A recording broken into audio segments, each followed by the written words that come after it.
دلی کے ایک عالم دین تھے، اپنے زمانے کے، اپنے وقت کے بہت ہی بڑے کیا کہتے ہیں عالم دین تھے، اور انہوں نے اپنے دروازے کے اوپر سور پال لیا۔ بلی نہیں پالی، کتا نہیں پالا، سور پال لیا۔ اور آپ جانتے ہیں کہ بعض عورتیں اور بعض مرد یہ کہتے ہیں اور ان کے ذہن میں یہ بات رہتی ہے کہ اگر سور کا نام لے لیا تو 40 دن تک رحمت نہیں آئے گی، 40 دن تک برکت نہیں آئے گی۔ ایسا کچھ نہیں ہے، کیونکہ اگر سور کا نام لینے سے برکت نہ آتی 40 دن تو قرآن کریم کے اندر وَلَحْمَ الْخِنْزِيرِ، خنزیر کا لفظ آیا ہے، تو پھر قرآن سے بھی برکت چلی جاتی۔ جب قرآن نے نام لیا تو وہاں سے ہی برکت چلی جاتی۔ پتہ یہ چلا خنزیر کا نام لینے سے نہ برکت جاتی ہے نہ رحمت جاتی ہے۔ یہ غلط ہے اور یہ افواہ ہے اور یہ کیا کہتے ہیں ایک غلط سوچ ہے۔ تو وہ عالم دین جو دلی کے رہنے والے تھے، انہوں نے اپنے دروازے پر سور پال لیا۔ جب انہوں نے سور پال لیا تو جو محلے والے تھے، جو ان کے جاننے والے تھے، جو ان کے عزیز و قارب تھے، جو ان کے دوست و احباب تھے، وہ ان سے جو ہے دور رہنے لگے اور وہ ان کو برا بھلا کہنے لگے کہ یار یہ کیسے عالم دین ہے کہ انہوں نے اپنے دروازے پر سور پال لیا جو حرام ہے، جس کے نام لینے سے برکت چلی جاتی ہے۔ اس قسم کی باتیں کرنے لگے اور انہوں نے عالم دین سے ملنا چھوڑ دیا۔ لیکن وہ عالم دین نے سور پالنا نہیں چھوڑا اور اس سور کو باندھ کر اپنے دروازے پر ایک سائیڈ میں باندھ دیا اور اس کو کیا کہتے ہیں نام لیجئے، اس کو اپنا کھانا پانی اس کو صبح شام دوپہر جو بھی ان کو دینا تھا وہ دیتے رہے اپنا۔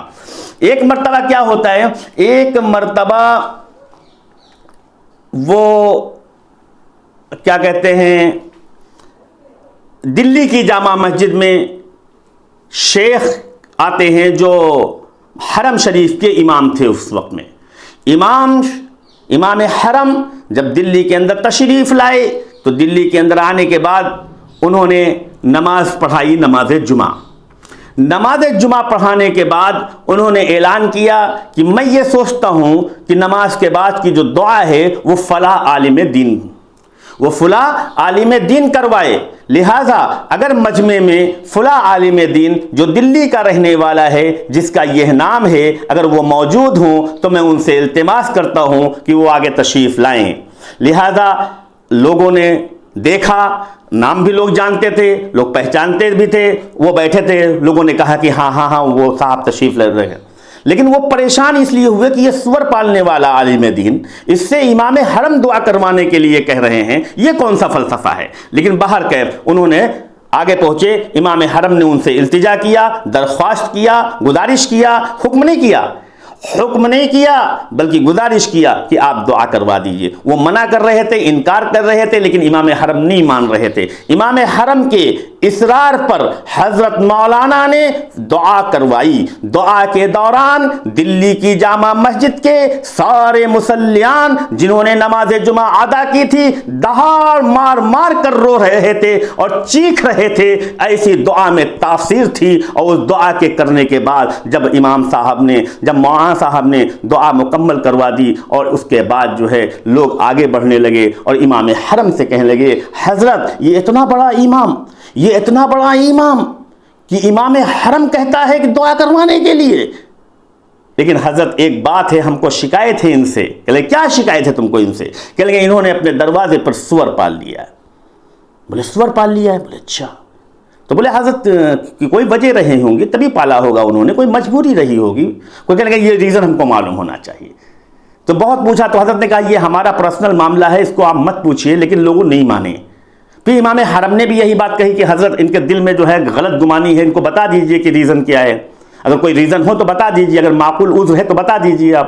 تو پھر وہ مولانا صاحب نے فوراً یہ بات بتائی کہ دیکھو ہمارا جو گھر ہے، ہمارے گھر کے جٹ بالکل سامنے جو ہے وہ ایک گھر ہے، بلکہ وہ گھر کیا ہے، وہ مجرا خانہ ہے جہاں پر طوائفیں رہتی ہیں، رات بھر مجرا ہوتا ہے، رات بھر ناچ گانا ہوتا ہے، رات بھر زنا ہوتا ہے اس گھر کے اندر، اور اس کے بعد وہ لوگ آنا جانا ان میں لگا رہتا ہے۔ تو میں جب اپنے گھر سے نکلتا ہوں تو میری کوشش یہ رہتی ہے کہ اس گھر پر میری نظر نہ پڑے، سب سے پہلی نظر جو ہے میری اس سور پر پڑ جائے۔ وہ سور پر پڑ جائے، کیونکہ میں نے قرآن و حدیث میں اور میں نے کسی بھی کتب میں یہ نہیں پڑھا ہے کہ سور جو ہے وہ جہنم میں جائے گا، کہیں نہیں پڑھا۔ یہ تو میں نے پڑھا ہے کہ سارے جانور کل قیامت کے دن کنتو ترابا، اللہ فرمائے گا کنتو ترابا، یعنی مٹی ہو جاؤ، سب مٹی ہو جائیں گے۔ لیکن جہنم کے بارے میں، سور کے بارے میں نے کہیں نہیں پڑھا ہے۔ لیکن ان طوائفوں کے بارے میں جو طوائفیں ہیں، زنا کرنے والیاں، زنا کرنے والے، اور وہ مقام جہاں پر زنا ہوتا ہے، اور وہ جگہ جہاں پر ناچو گانا ہوتا ہے، اور وہ جگہ جہاں پہ مجرا ہوتا ہے، اور وہ جگہ جہاں پہ گناہ کبیرہ ہوتا ہے، اور وہ جگہ جہاں پر جو ہے گناہ صغیرہ ہوتے ہیں، وہ جگہ ملعون ہوتی ہے، ملعون ہوتی ہے، لعنت ہوتی ہے اس پر، اللہ کی لعنت ہوتی ہے اس پر، رسول اللہ کی لعنت ہوتی ہے اس پر، تمام ملائکہ کی۔ اس لیے میں نے سوچا کہ سور پر ہماری نظر پڑ جائے، لیکن ہماری نظر جو ہے وہ اس گھر پر نہ پڑے اور اس گھر والوں پر نہ پڑے، اسی لیے میں نے سور پال رکھا تھا۔